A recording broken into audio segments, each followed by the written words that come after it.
Hello, नमस्कार, कैसे हैं आप लोग? Welcome to our channel Vishal sir SST. मैं विशाल शर्मा आज आपको पढ़ाने वाला हूँ sectors of Indian economy. CBSE class 10th में एक चैप्टर है सेक्टर्स ऑफ इंडियन इकोनॉमी, वहाँ पर दिए हुए हैं अलग-अलग इकोनॉमिक सेक्टर्स। ये टॉपिक आपके 11th क्लास में भी इम्पोर्टेंट है इकोनॉमिक्स में, क्योंकि वहाँ पर भी सेक्टर्स की बात की जाती है। तो सेक्टर्स क्या है? सेक्टर्स की बात हम कब करते हैं, वो आज हम इस वीडियो में देखने वाले हैं। वीडियो पसंद आए तो वीडियो को लाइक करना और वीडियो पूरा देखना। देखिए, अब शुरू करते हैं हम sectors of Indian economy. Sectors of Indian economy का मतलब है कि इंडिया की जो इकोनॉमी है उसमें कंट्रीब्यूशन सबका है। मैं टीचर हूं, मैं पढ़ा रहा हूं, आप स्टूडेंट है, आप पढ़ रहे हैं।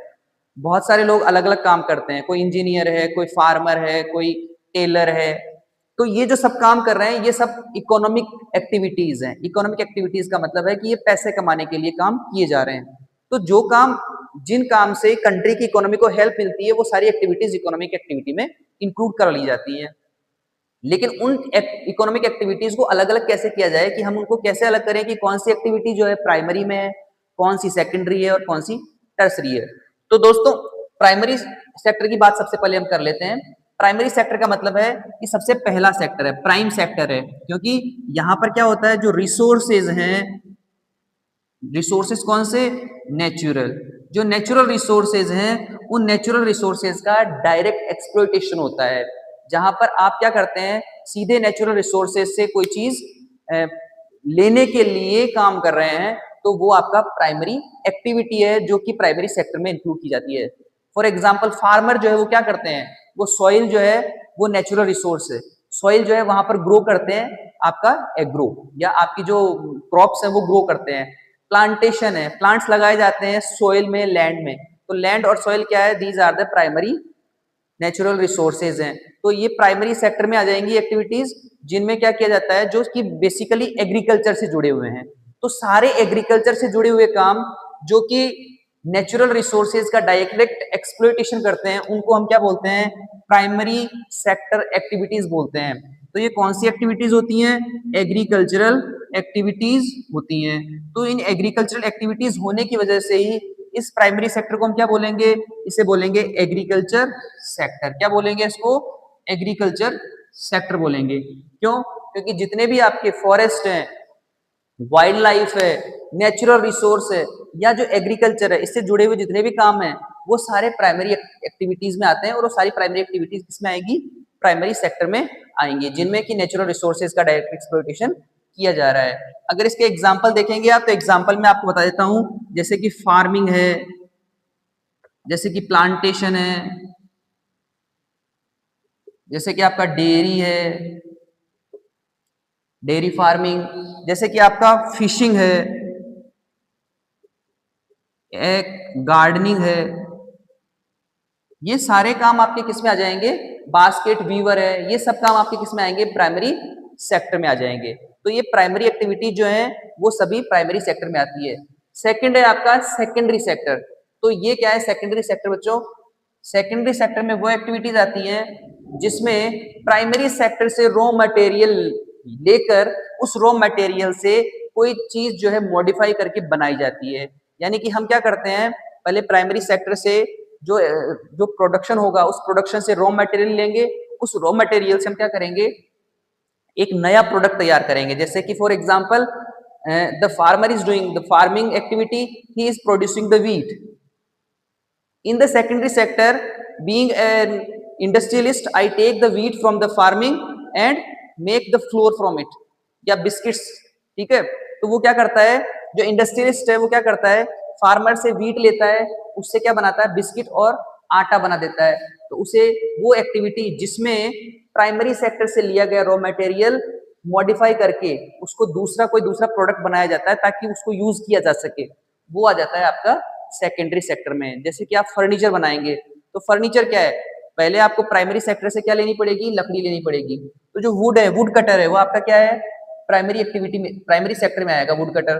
फिर वुड कटर से आप क्या करेंगे, you will purchase the wood from the wood cutter, और फिर उस वुड कटर से जो लिया है आपने, उससे you are manufacturing the furniture. तो जो फर्नीचर बन रहा है वो बनाने का काम किससे हो रहा है, लकड़ी से हो रहा है। लकड़ी क्या है, रॉ मटेरियल है, जो कहां से आ रही है, प्राइमरी सेक्टर से आ रही है। तो प्राइमरी सेक्टर से जो रॉ मटेरियल लिया और सेकेंडरी सेक्टर में क्या कर दिया हमने, मैन्युफैक्चरिंग कर दी। तो मैन्युफैक्चरिंग जो है वो मोस्टली या बेसिकली होती कहाँ है, इंडस्ट्रीज में होती है। इसमें क्या होती है आपकी, मैन्युफैक्चरिंग, और ये कहाँ होती है, इंडस्ट्रीज में होती है। तो आपका जितना भी इंडस्ट्रीज का काम है वो सारा इंडस्ट्रीज जो है वो किस में आएगी, सेकेंडरी सेक्टर में आएंगी। इसीलिए सेकेंडरी सेक्टर को बोला जाता है इंडस्ट्रियल सेक्टर। क्या बोलते हैं इसको, इंडस्ट्रियल सेक्टर बोलते हैं। ये इंडस्ट्रियल सेक्टर क्या करता है, it take the raw material from the primary sector and modify it for the other uses. तो सेकेंडरी सेक्टर में इंडस्ट्रीज आती हैं और वो क्या करती है, मैन्युफैक्चरिंग करती है। अब अगर आप इसके एग्जांपल्स देखेंगे ना, तो एग्जांपल्स में आप जो है सारी इंडस्ट्रीज को इसमें यूज कर सकते हैं। जैसे कि आपका कॉटन जो है वो कॉटन प्रोडक्शन कहाँ होता है, यहाँ होता है, फिर उससे क्या बनता है, कपड़ा बनता है। तो जो वीविंग का जो काम है वो किस में आ जाएगा, आपका सेकेंडरी सेक्टर में आ जाएगा। कॉटन से जो कपड़ा बन रहा है वो सारी जो सेक्टर इंडस्ट्रीज है उसमें आ जाएगी। जूस जैसे आपका बनता है, जूस के लिए आम कहाँ से लेते हो आप, प्राइमरी सेक्टर से लेते हो। प्रोड्यूस कौन करता है, फार्मर करते हैं। तो उस प्रोडक्शन से आपने आम लिए और उससे क्या बना दिया, जूस बना दिया। तो it is the secondary sector. तो यहाँ पर क्या हो रहा है, आपका जो प्रोडक्शन हो रहा है वो तो यहाँ हो रहा है, और जो मैन्युफैक्चरिंग हो रही है वो यहाँ हो रही है। तो ये आपके दो सेक्टर्स, आपका हो गया सेकेंडरी सेक्टर। अब हम बात करेंगे टर्सरी सेक्टर की। तो बच्चों ये क्या है आपका, टर्सरी सेक्टर जो है वो इन दोनों सेक्टर से बिल्कुल अलग है। दोनों से अलग कैसे है, क्योंकि इसमें जो एक्टिविटीज होती है ना वो इन दोनों से उनका कोई रिलेशन नहीं है। कैसे, जैसे कि आई एम ए टीचर, मैं आपको पढ़ा रहा हूँ, तो एक टीचर जो है उसका ना तो फार्मिंग से कोई मैटर है, यानी कि नेचुरल रिसोर्सेज का एक्सप्लोइटेशन से कोई उसका रिलेशन नहीं है। दूसरा, वो मैन्युफैक्चरिंग का भी उनका कोई काम नहीं है, यानी कि ये क्या हो गई, it is a service. Teaching क्या हो गई, एक तरह की सर्विस है। इसके अलावा अगर आप डॉक्टर की बात करेंगे तो डॉक्टर जो है वो भी क्या करता है कि वो एक तरह सर्विस प्रोवाइड करवाता है लोगों को। तो वो दोनों से ही रिलेटेड नहीं है। टर्सरी सेक्टर में वो सारी एक्टिविटीज आ जाती हैं जो कि सर्विस प्रोवाइडर्स हैं। डॉक्टर है, लॉयर है, टीचर है, आपका प्लम्बर है, ये सब आपके सर्विस प्रोवाइडर है। अगर आप मिल्कमैन की बात करेंगे ना, फॉर एग्जाम्पल जैसे हमने यहाँ पर क्या किया, डेयरी से हमने मिल्क प्रोड्यूस किया, तो आप अगर कहेंगे कि सर दूध जो हमारे घर देने आता है ना, वो भी तो सर क्या है, वो भी तो दूध प्रोड्यूस कर रहा है, तो वो भी क्या है, he is also the primary sector. लेकिन इसमें हम जो है किसी भी पर्सन को काउंट नहीं करते हैं कि कोई आदमी क्या कर रहा है। अगर मैं घर पर जाकर फार्मिंग करता हूँ ना, तो क्या टीचर को भी आप क्या कहेंगे, मुझे अभी आप प्राइमरी सेक्टर में थोड़ी लेंगे। टीचर जब टीचिंग कर रहा है, यानी कि टीचिंग एक्टिविटी को हम काउंट करेंगे, नॉट द पर्सन। हम किसी आदमी को इसमें इंक्लूड नहीं कर रहे हैं। तो जो मिल्कमैन है वो जब डेयरी से क्या करता है, ही प्रोड्यूसेस द या he get the milk from the cattles, तो वहां पर तो वो क्या कर रहा है, डेयरी फार्मिंग कर रहा है। तो वो जो उसकी डेयरी फार्मिंग की एक्टिविटी है वो प्राइमरी है। लेकिन when he comes to he go to the various houses to sell the milk, तो वहां जब वो जाता है ना, तो फिर वो जो एक्टिविटी है उसकी दूध देने जाने की, वो क्या है, वो सर्विस में आ जाती है। क्योंकि ना तो वहां पर वो प्रोड्यूस कर रहा है और ना ही वहां पर वो मैन्युफैक्चरिंग कर रहा है। तो मिल्कमैन जो है किस में आएगा, आपका टर्सरी सेक्टर में आएगा। क्योंकि घर बैठे आपको क्या मिल जाता है, दूध मिल जाता है। वरना आपको घर पे क्या रखनी पड़ेगी, गाय रखनी पड़ेगी, गोबर उठाना पड़ेगा, काम करना पड़ेगा, तो तब दूध मिलेगा। पर वो फ्री में ही आपको क्या करता है, फ्री में तो नहीं देता, लेकिन आपको पैसे लेकर वो सर्विस दे देता है। कपड़े की अगर हम बात करेंगे ना, तो कॉटन कौन प्रोड्यूस करता है, प्राइमरी सेक्टर से। कपड़े बनाता कौन है, सेकेंडरी सेक्टर। लेकिन कपड़े जो है बने बनाए रेडीमेड जो आपको कपड़े मिल जाते हैं ना, जो फटी जींस आप पहनते हो, वो आपको जो मिलती है वो कहाँ मिलेगी, आपको टर्सरी सेक्टर ही देगा। यानी कि आपको जो शॉपकीपर है वो वहां से लाता है। अब वो जो काम कर रहा है ना, वो उसका जो एक्टिविटी है सेलिंग की, वो आपको घर बैठे क्या कर रहा है, ही सेलिंग यू द क्लोथ्स। अब वो आपको अगर मान लीजिए वो नहीं बेचे आपको, तो आपको क्या करना पड़ेगा, आप कॉटन प्रोड्यूस करिए, फिर उस कॉटन से क्या बनाइए, कपड़े बनाइए। इतना काम हम करेंगे, उससे बेटर है कि हम एक सर्विस जो है सेक्टर जो है बना दे। तो ये सर्विस सेक्टर क्या करता है, ये इन दोनों से अलग है, but he helps to the both the sectors. कैसे हेल्प करता है, कम्युनिकेशन और ट्रांसपोर्टेशन जो है सबसे मेन इंपॉर्टेंट चीजें हैं किसी भी कंट्री के लिए। तो ट्रांसपोर्टेशन जो है वो किस में आएगा, आपका टर्सरी में आएगा।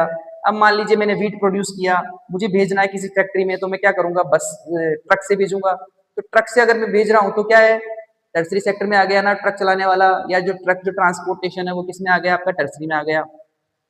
तो इस तरह से ट्रांसपोर्टेशन, कम्युनिकेशन, आईटी जो है आपका, मोबाइल बैंकिंग, ये सब किसमें आ जाएंगे, आपके टर्सरी सेक्टर में आ जाएंगे। क्योंकि इनमें ना तो कोई प्रोडक्शन हो रहा है, ना ही इसमें कोई मैन्युफैक्चरिंग हो रही है। तो ये आपका किसमें है, टर्सरी सेक्टर में। तो इस तरह से आपके अगर यहाँ एग्जाम्पल देखने चाहें आपके, तो यहाँ पर है टीचर, लॉयर, communication,